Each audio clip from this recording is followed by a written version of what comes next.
Well, hopefully you guys enjoyed that last NFC South predictions video, because today I'm bringing you the NFC North. And of course, if you're watching the Carolina Panthers tonight, make sure you check out my stream for free on YouTube starting at 6:30 p.m. Eastern Standard Time. Let's get into this. Hey, I thought it was all over. Nope. They roll coverage.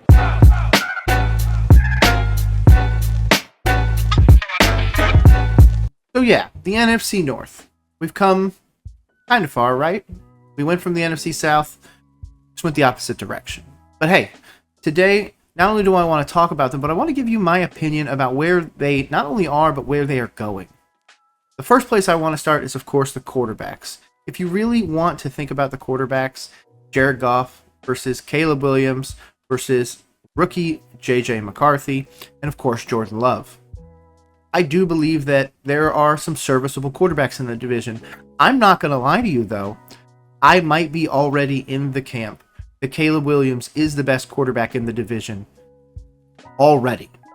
I don't believe in Jordan Love long term. J.J. McCarthy is still a massive question mark. And of course, Jared Goff is eclipsing 30, so his tenure with the Lions is not going to be forever. Now, am I completely counting out a guy like Jared Goff and the Detroit Lions? I mean, a little bit. I'm going to be honest with you. The Lions with Ben Johnson, the Lions with Aaron Glenn were a force to be reckoned with. And not only a force to be reckoned with, but were they competitive, we'll say. The Lions this year now come into a bit of a rebuild, we'll say. They didn't really rebuild the team, but they're rebuilding the coaching staff.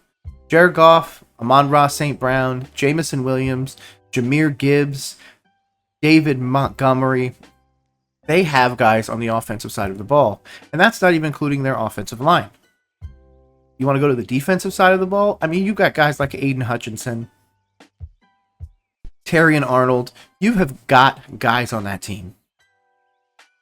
Not only that, but you're in a division that, in my opinion, is winnable. Of course, you're going to probably split a majority of the games. I could see a scenario where the teams are beating up on the Vikings this year. But to be honest with you, I think the Lions are probably the favorite, and should be.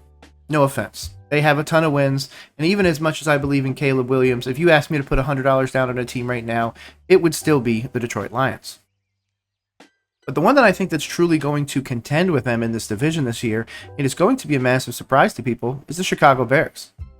I mean, Caleb Williams and Colston Loveland are my lock of the year. I am so excited for that pairing in fantasy that I cannot overstate it.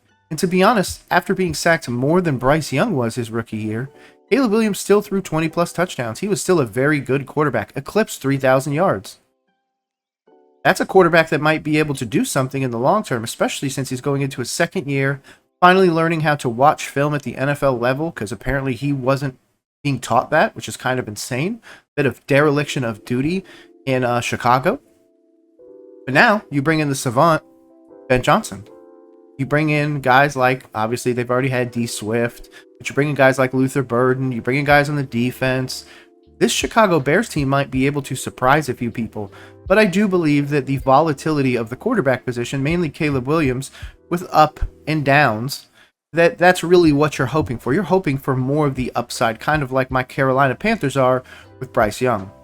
You're always looking at the positive and not looking at any of the negative. Yes, he does seem a little bit frazzled at times, talking about Caleb Williams. Yes, he does seem to hold the ball at times, which of course sacks are now becoming a QB stat. I don't know. I don't know where I feel about it. I do believe they are second in the division, and that's only because I truly do not believe in this player. Okay? I just did a recent draft, and I did a discussion with a diehard Packers friend of mine. Shout out Isaac at Fun Football Pod. I don't believe in Jordan Love. I'm sorry, I just don't see it. We were sold on the idea, and of course I was sold on the idea, that Jordan Love was the next coming. He was the Favre to Rodgers to Love.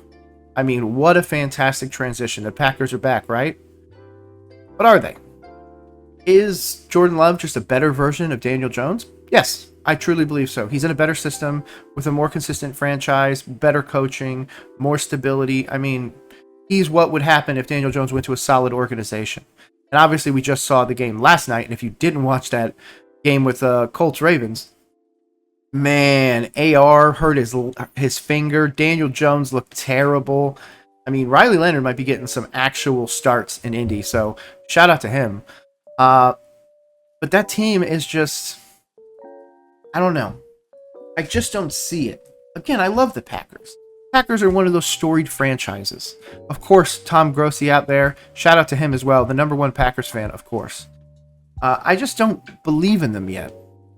As an outsider, the Packers have always been a defensive organization, in my opinion. Of course, you've had good quarterbacks like Favre and Rodgers, but at the same time, you keep games close. You go get the quarterback. And that's just not where I see this team this year.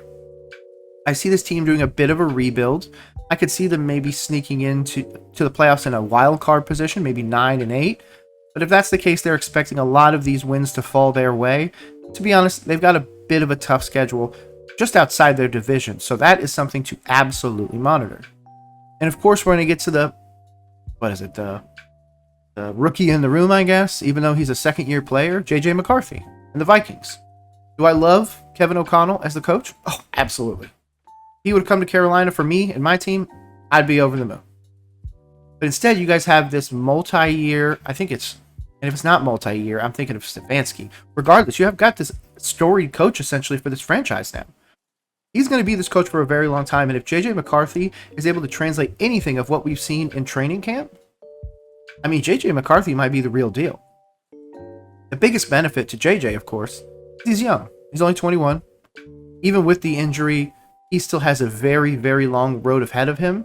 And building a team with Justin Jefferson, guys like Jordan Addison, guys like Hawkinson and everything, you're giving him all the pieces and then some. Even guys like Aaron Jones are going to benefit from a young quarterback in J.J. McCarthy.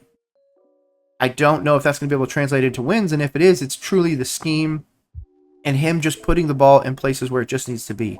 I think that he could be the first true game manager that we've seen in a minute. So many people have called Brock Purdy a game manager, all this other stuff. I truly believe that for McCarthy to win more than maybe 7 games, because that's where I put him at, maybe 5 to 7, that he could actually do something. Again, they're just going to ask him to take care of the ball. Not going to ask him to do anything crazy. You don't need 300-400 passing yards. It's going to be something where just don't lose us the game. But if that's the case, and the Vikings are last, that is a quick fall from grace.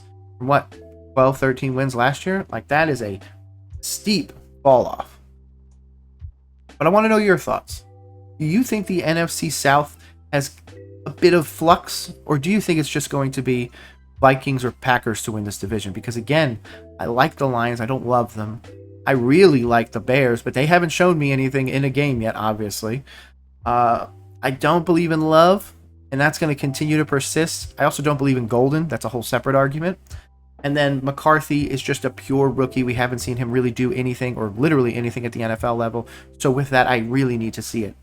This division, though, could go one of two ways. We could end up with 2 or even 3 playoff teams in this division, or we could end up with 1 with the entire division slumping. I'm probably going to go with the latter, because I think that the setback from the Lions could be something. Again, I think all those little tiny nuances can be something. Whether or not they're actually going to come to fruition, we're going to have to find out. But if you follow with me, you're definitely going to find out before everybody else, because man, I love making these videos. My name is Nick. This is Roll Coverage. I can't wait to see you in the next one. Make sure you put your comments down there. Peace.